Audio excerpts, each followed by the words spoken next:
Paano pag nanlaban? Bukas naman yung body cam nila, makikita naman natin kung nanlaban. Tsaka, gaano ba ka-incompetent yung mga pulis? Isa to sa madalas kong napapansin na argumento pagdating sa drug war. Not specifically with a president, but I think this would continue, tong ganitong klaseng argumento, regardless kung sino ang presidente. Well, this is Pinoy Extreme. Let's do this! This is Pinoy Extreme. Now, kaya ako nasabi yun is that yung body cam itself is not a full proof that people can immediately discern what is right and wrong. Kasi ultimo, yung pamamaril sa Minneapolis na maraming angle ng camera fails to unite the people sa iisang truth. Diba?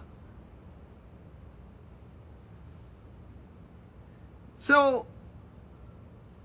yung body cam issue na yan, at some point, hindi siya yung magiging solusyon para huminto na yung mga, walang kwentang argumento.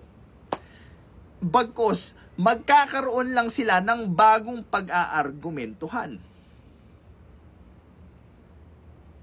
So, now, these people who moves the goalpost are the people who most of the time just want to win the argument. Kahit na maging intellectually dishonest pa sila doon sa argumento nila. Because at the end of the day, hindi nila gusto ng katotohanan. Ang gusto lang nila, manalo.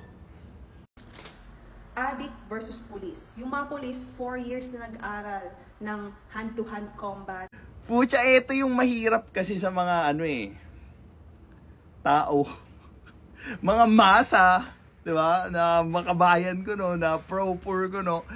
They do not have an idea how hard it is to put your life on the line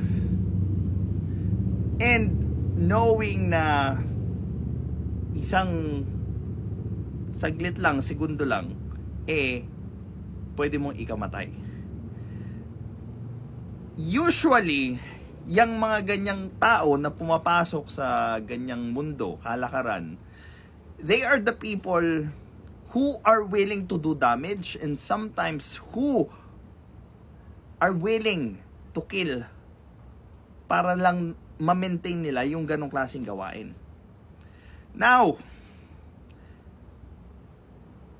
para lang ba masabi mo na competent yung mga pulis natin?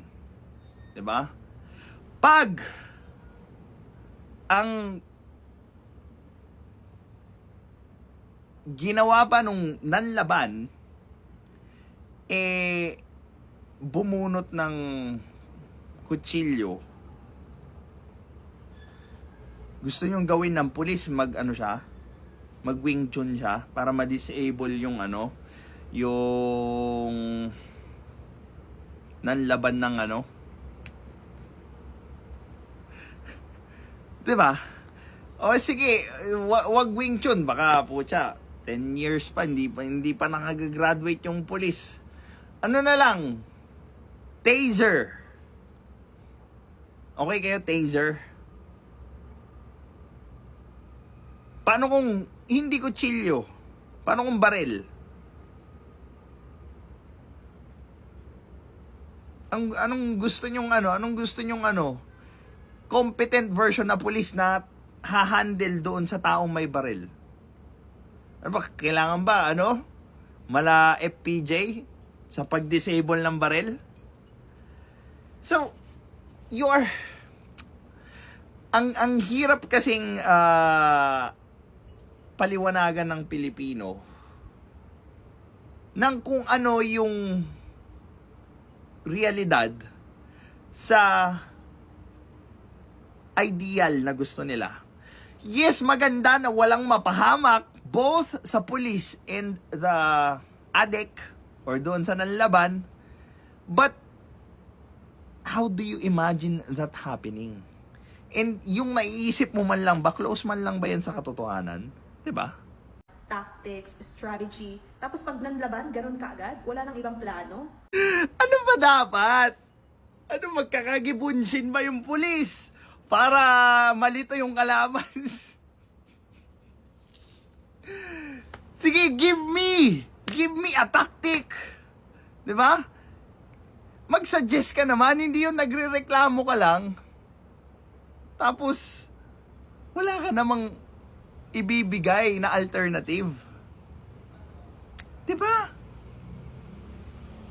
Alam mo, na-imagine ko siya pag siya yung naging presidente.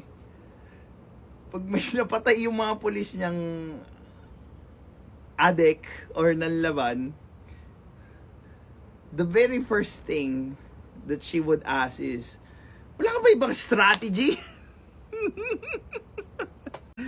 Alam mo siguro ang isa sa magandang improvement pag boboto ang Pilipino. Pucha, dapat may ano yan eh. Competency exam yan. Hindi lahat competent bumoto eh.